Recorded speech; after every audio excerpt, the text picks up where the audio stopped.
Hello,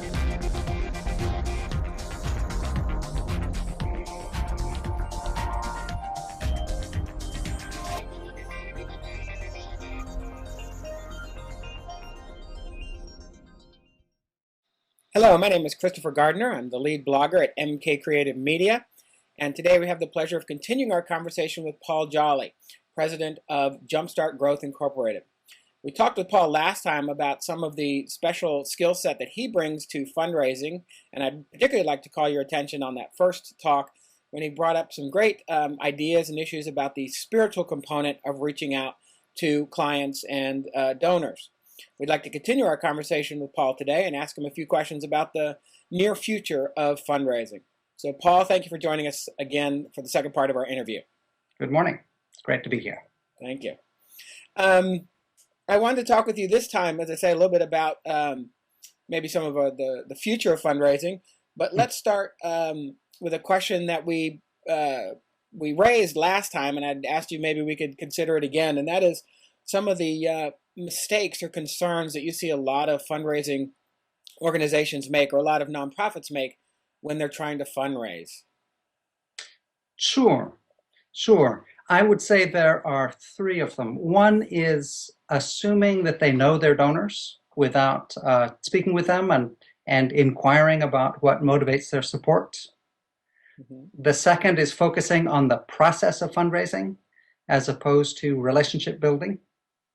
It's very easy to get caught up in the deadlines for appeals and website campaigns and foundation proposals and events and forget that we're really talking about individuals who are choosing whether or not to support our organization.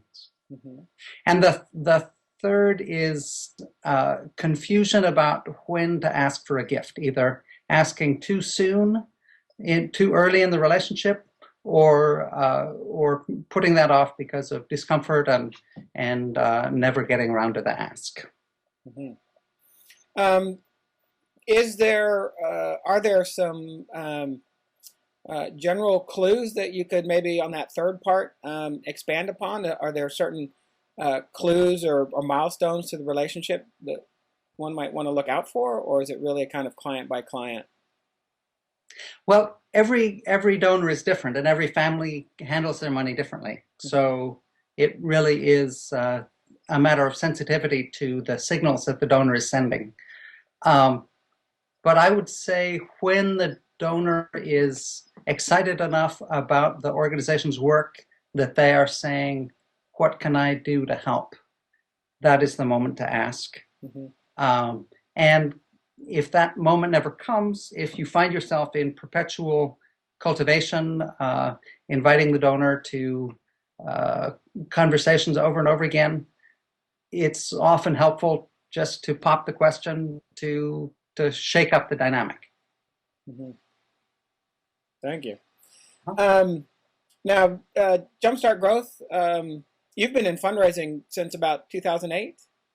And I've been a consultant since 2008, yes. And then Jumpstart Growth, you founded in 2010, correct? That's right. That's right. So in those now 5 years, generally, and with Jumpstart Growth over the last 2.5, 3 years, what have you seen as some of the biggest changes, technologically, socially, whatever, in your field? Well, I would say the biggest change is that donors are much more concerned about wanting to see the impact of their gift. Mm-hmm. They no longer are likely to stay in a groove of giving over and over again to an organization just because it has a good reputation or just because somebody they respect is on the board. You really have to show the impact of that gift. And in a sense, organizations need to get out of the way because the donor is inspired to give to a particular cause or help a particular individual, and the donor needs to be transparent in that transaction and allow the donor to see the direct impact of their gift. So that's not a new trend, but I would say it's much more pronounced than it was in 2008. Mm-hmm. Excuse me.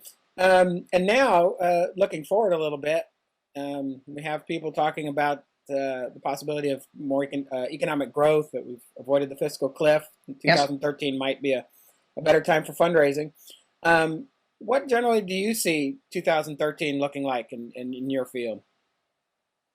Well, I would say that it looks positive for organizations that are able to tell their story well mm-hmm. and talk about where they're going, what their plans are, why they need the donor support.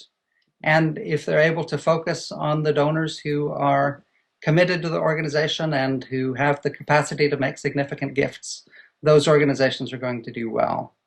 Donors are looking for meaning with their gifts. They give in order to fulfill a sense of altruism, and the organizations that help them, that facilitate that altruism are going to succeed. Mm-hmm. Do you see any particular challenges that might be coming up over the next number of months that are peculiar to the new year, the economic situation? Well, I think that the economic situation we're in is still iffy, mm-hmm. And every donor's portfolio is different. I've gotten money from heirs of Fortune 500 companies, from brain surgeons, from people who made their money through inventions. Every situation has a different kind of cash flow, and being aware of the dynamics of the donor situation is important. Mm-hmm.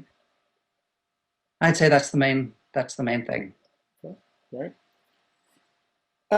Excuse me. A lot of our viewers and readers over the years are particularly interested, and MK Creative Media tries to introduce them to new technologies. Social networks, obviously a big thing over the last number of years. They're proliferating faster than most anyone can keep up with.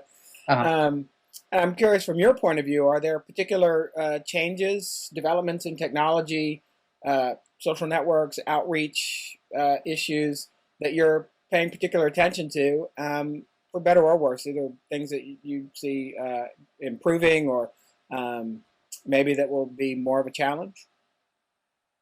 Well, I'm afraid I'm going to come across as a little bit of a curmudgeon here. The important relationships that an organization has with its donors will continue to be face-to-face relationships, mm-hmm. One-on-one conversations, and it's in a sense the social media explosion is another distraction from that. Another thing that fundraisers need to pay attention to, that gets in the way of spending time with donors. Mm-hmm. In the old days, the conversation with donors at the top of the giving pyramid was the culmination of years of stewardship through direct mail and phone-a-thons. And now that funnel is changing into social media and online conversation in the early years of the relationship, but the culmination is still a face-to-face conversation. And finally, Paul, as we talked in our last interview, Jumpstart Growth is updating and expanding its own online presence, its website, its blog, things like that. I was wondering if you had something you'd like to share with our audience over developments at jumpstartgrowth.com over these last few weeks. Yes, I said last time we spoke that I was going to add a reference library. Mm-hmm. And since then I have done that. I've put up a number of articles and presentation materials that I've created over the years to make them available to people who are interested in the mechanics of fundraising. All right. And we'll certainly have a link up for folks to go see the website as it expands and develops at jumpstartgrowth.com. Good. Terrific. Well, again, Paul, we really appreciate your time over these last couple of interviews. A lot of great things for our audience to think about and consider. And We encourage people to reach out to Paul Jolly and to Jumpstart Growth Incorporated as you plan your fundraising events and outreach for the new year. So thank you again, Paul. Thank you, Christopher. It's great talking to you. I'm Christopher Gardner, lead blogger at MK Creative Media. We appreciate your time in following Paul in our two-part interview here. We encourage you to go back and rewatch part one, and we will certainly keep you up to date with developments at Jumpstart Growth Incorporated. Goodbye.